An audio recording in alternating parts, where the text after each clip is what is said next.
three-man weave for the power rankings, and I don't know how I feel about it because I'm used to having one other person criticize and scrutinize my rankings of the teams.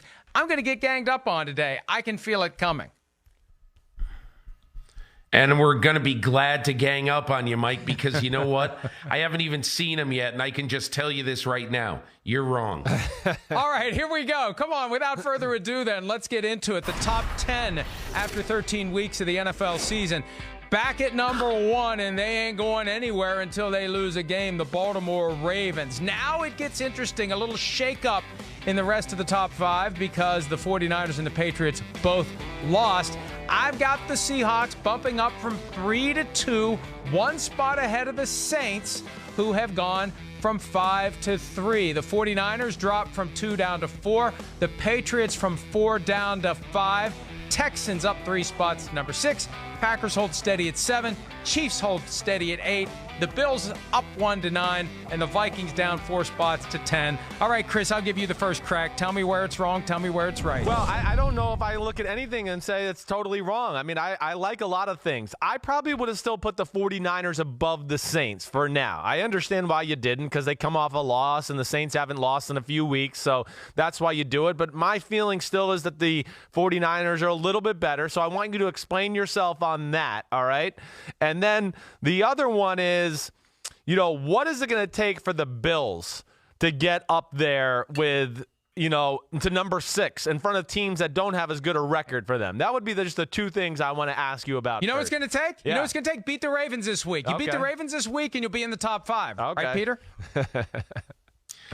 Hey, look, Mike, my biggest thing, and I can't argue with anything other than I'll argue with one thing.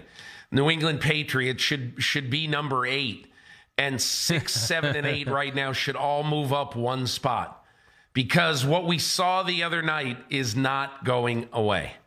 And what we saw the other night is the inability to make any plays on offense. Now, they made some plays late on offense, and hey, look. It was 28-9. You're right. Yeah, go ahead.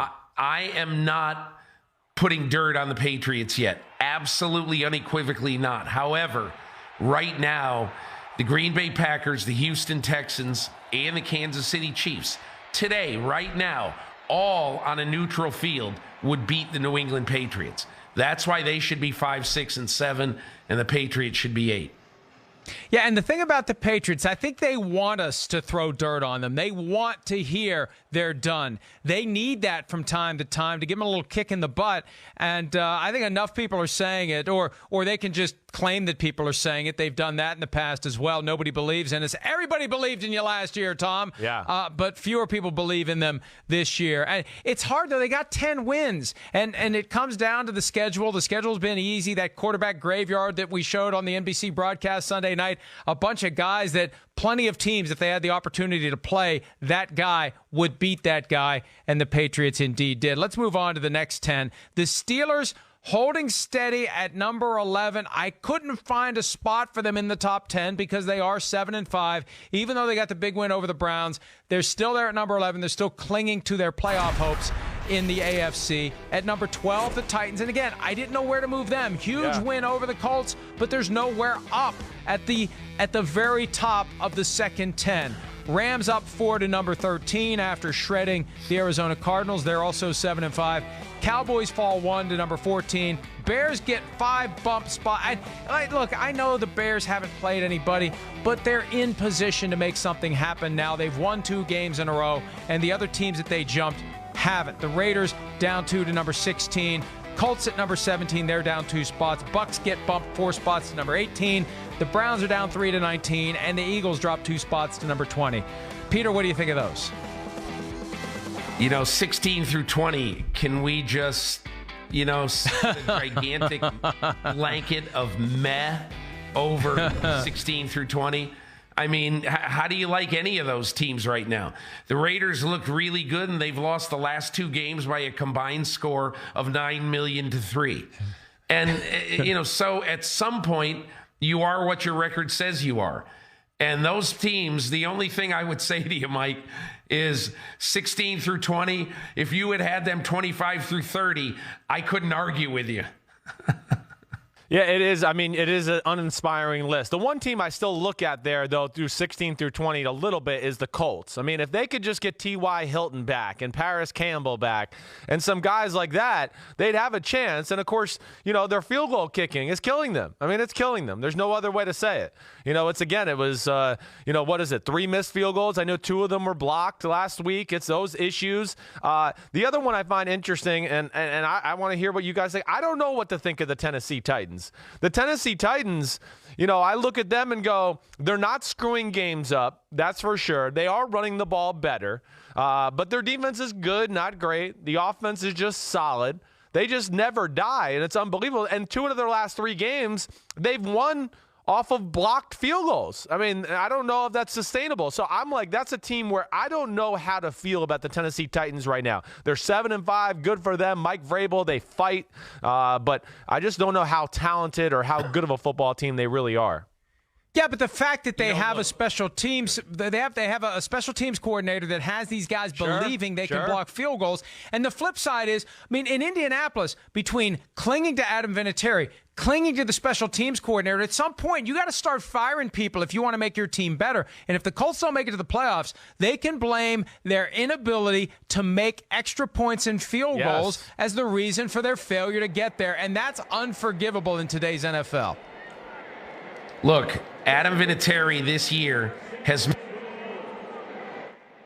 missed 14. That means you're missing more than 1 kick per week. That is shocking in today's football. That's 1956 football, missing a kick a week in the NFL. It's stunning. And look, one thing about Tennessee, I would say, I agree. Their special teams have done a lot for them. But do you realize the last 3 weekends they've played, Derrick Henry has been the leading rusher in the NFL every week. They have a quarterback now who can manage the game and complete 73% of his throws. So you've got to respect that a little bit. Definitely. And you've got a running game right now that is overpowering. Yep. Absolutely overpowering. I don't care how you score points. But when you're averaging in the mid-30s and you're the Tennessee Titans, I thought they'd have to play a month to score in the 30s. And right now, their last 3 games, 35, 42, 31. That is the recipe for success. Run the ball, bludgeon teams, make a play or 2 every week on special teams. I mean, it doesn't really matter how you win.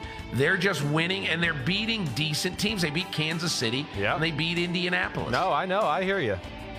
And here's the thing about the Titans. They've got coming up at the Raiders, the next to the last, or as Chris would say when he's feeling fancy. Or no, this was Big Cat on Friday, penultimate game ever played at the Oakland Coliseum. I couldn't use that word. You couldn't use penultimate. Big Cat did. Big Cat whipped it out on Friday. The penultimate game at the Oakland Coliseum, that's the Titans. And then they've got Texans, Saints, Texans to end the season. Ooh. And they're currently on the outside looking in. Here's the thing, though, about the Titans. And MDS made this point yesterday in the PFTPM Week 13 Awards podcast because I gave Ryan Tannehill the Player of the Week prize. For the same reasons we're looking at the Colts saying, why in the hell aren't they getting rid of Adam Vinatieri or getting rid of their special teams coordinator? You look at the Titans and say, why the hell didn't they bench Marcus Mariota a lot sooner than they did? Because look at how well it's gone. And maybe if they had made the decision sooner, they would be the 5 seed right now, not trying to scratch and claw to get to the 6 seed, Chris. Yeah, I mean, hey, Mike, I've been on the Ryan Tannehill train ever since they signed him in Tennessee. He's a better version of Marcus Mariota. That's what he is. And, good for you for giving him an award. Because the one thing when I turn on Tennessee Titan film every week that really jumps out to me, and this is a big stat to me, is what was there to be had, and did you take full advantage of it? And every week, even though the stats aren't sexy because they don't have game-breaking receivers or that type of creativity in the offensive passing game, I come away going, man, there wasn't a lot of people wide open, but he made the most of every single pass play. And when there was a guy open by a sliver on a deep post or something like that, man, he stripes it in there every time. He has been the difference for their football team because they, to what you guys have said, Peter and Mike, they play defense, they play special teams, they run the ball, and then they just needed a few pass plays every game to get them over the hump, and he's providing that, and he's showing he's worthy of being the starting quarterback there.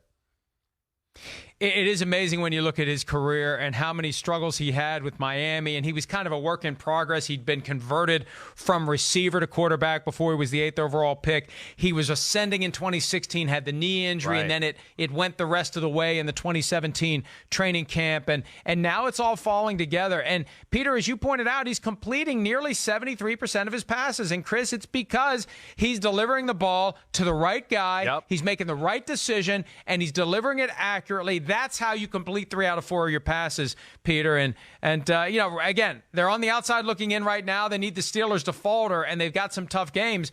But, man, this is one of those teams that falls into that category of I don't want them showing up in the divisional round if I'm the team that's been off for a week and they're rolling through that momentum and they've won a wild card game. That's going to be a tough team to beat if they make it that far.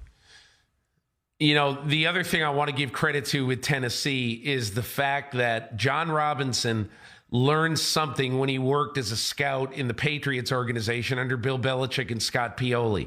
And that is that one of the most important things that you can do happens on day 3 of the draft, and not just the 4th through 7th rounds, but in what you do in undrafted free agency. What did they do the other day? What won the game for them? I mean, there were a bunch of things that won the game, but look at the people who won those. The guys on the special teams. Yeah. This guy named Crookshank, and how about this? Undrafted free agent wide receiver, Callie Freeman from the football powerhouse of Holy Cross in Worcester, Massachusetts. He makes a fantastic catch, diving catch in the end zone from Ryan Tannehill. And so he understands, John Robinson understands that at some point down the stretch of a season, Bill Parcells always used to say, at some point in the year, the 46th, 48th, 50th guy on your roster is going to win a game you really need to win. If you're a good team, that's going to happen. And that is what happened the other day to Tennessee. So this has really been an interesting team effort for the Titans. Hi, I'm Mike Tirico, and thanks for watching. Make sure to hit subscribe for the latest news and highlights from NBC Sports.